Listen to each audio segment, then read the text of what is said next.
Pastor Roy Gerhardt from Galloway United Methodist Church in Franklin, Pennsylvania, sharing a few words of encouragement to help us follow after Jesus. And it's time now for Tuesdays for Two. And I got my buddy back again today. If you didn't notice yesterday, this is actually a former youth worker here at Galloway. Yeah, you can see it finally got to him. You know, growing up, in all seriousness, is hard to do. It's tough being a kid anytime in this world, but today it seems even tougher than when I was a kid in many respects. And it is tough raising kids. I mean, it is really challenging whether you're doing that as a parent or grandparent.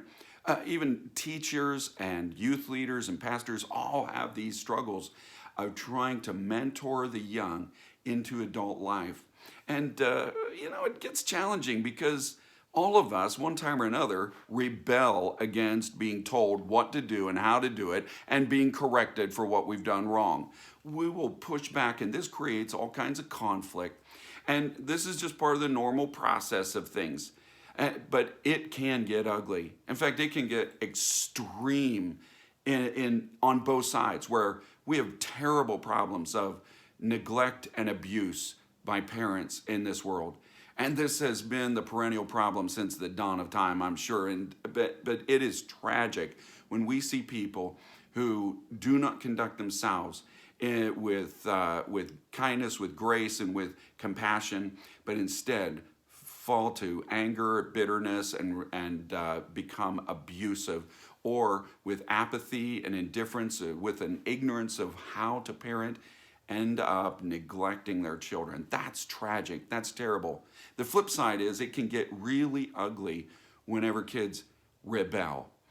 Everyone goes through those normal kind of rounds of rebellion, right? Where you get grounded, there are other punishments and restrictions that come our way. We don't like it, but many of us wake up one day and realize that our parents were right. And we are thankful, in fact, that they disciplined us as they did. Fact is, when one of my daughters was a teenager, she was told by one of her friends in school that she wished that she had parents like her who had an interest in what she was doing, because this girl felt like her parents didn't keep check on her and weren't really then all that interested in how well she was doing or how safe she was in her life. You see, there's a goodness in all of this that can be received, but when rebellion takes over in a person's heart, it can get so ugly in the extreme, to the point that parents go through cycle after cycle that wears down everyone. There can be violence, self-destruction that just breaks not only the hearts, but breaks the will of parents in those struggles. And seeing someone going down that kind of pathway of destructiveness is just heinous. And honestly, it can rise to the point where I've seen parents who have actually had to call the police because of the violence or destructiveness of their children, where they have had to say to them, you can no longer live in this home because of your behavior so far out of control. That is a point of last resort. You don't start with this with a 2-year-old, shutting them outside and saying you can't come in until you stop having a fit.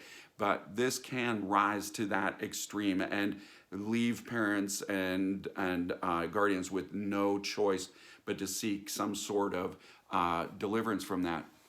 You know, in the scripture, in 2 Chronicles 36, we see that God has tried to have us understand that He's operating like a parent relating to us.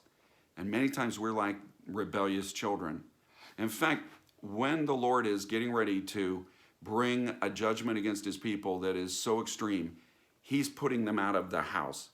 He's coming to the place where they're going to be exiled from their homeland. This is like reaching that breaking point with a child that says, I have tried and tried and tried. And in fact, it says exactly that in 2 Chronicles 36, that the Lord has tried again and again and again and again and again and again and again, trying to speak to them, trying to discipline them, trying to bring some direction, trying to keep them on track. And it's reached a breaking point where we just can't fix this way. It's come to the place where you are going to leave your home and then we'll see where it can go to correct that. And the Lord promises ultimately a return home. God is ever seeking that. But it came to that point. This speaks to us about relationship, our relationship with God, that it's like cold sober. We need to guard our hearts and not end up in rebellion, because we can't end up at that breaking point, even in that relationship with God. We need to also recognize and even affirm some parents to say, yes, I understand whenever it comes to that breaking point, that there are times that because of violence, destructiveness that is out of control, that you have to take that kind of step. Do it with grace, do it with compassion, that is still praying, seeking, and hoping for the deliverance of that child. May God bless you today.